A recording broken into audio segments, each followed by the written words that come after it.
చెప్పబోతున్నాను.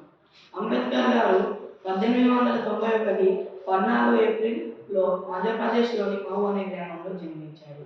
అంబేద్కర్ గారిని అందరూ భీమరావ్ రామ్జీ అంబేద్కర్ అని కూడా పిలుస్తూ ఉంటారు. అంబేద్కర్ గారి తండ్రి పేరు రామ్జీ సత్పాల్, తల్లి పేరు భీమాబాయి. ఇద్దరు దంపతులకు జన్మించిన చివరి సంతానమే మన అంబేద్కర్ గారు. అంబేద్కర్ గారు మార్స్ అనే కుల వ్యక్తివాడు.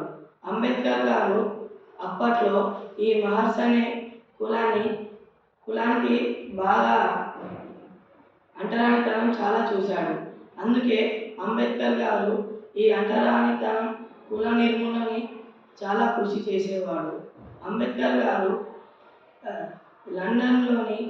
లండన్లో విశ్వవిద్యాలయంలోని డిఎస్సి చేసి చాలా పట్టాలు, అరుదైన గౌరవాన్ని సంపాదించాడు. అంబేద్కర్ గారు న్యాయ, సామాజిక, ఆర్థిక శాస్త్రాలలో పరిశోధనలు చేశాడు.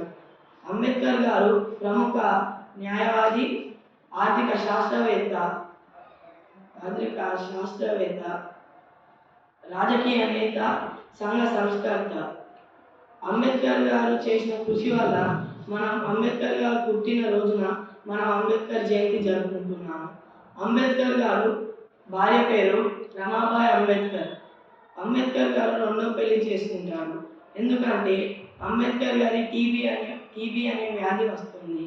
ఆ వ్యాధి వల్ల అంబేద్కర్ గారు చాలా కృంగిపోతారు. అందుకే అంబేద్కర్ గారు డాక్టర్ అమ్మాయిని పెళ్లి చేసుకుంటాడు. ఆయన ఎందుకు చేసుకుంటాడంటే రోజు కొంచెం డాక్టర్ అమ్మాయి చూసుకుంటుందని చేసుకుంటాడు.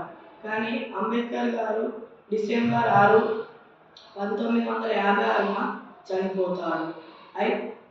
ఇతని మరణాంతరం 1990లో భారతరత్న పొందుతారు.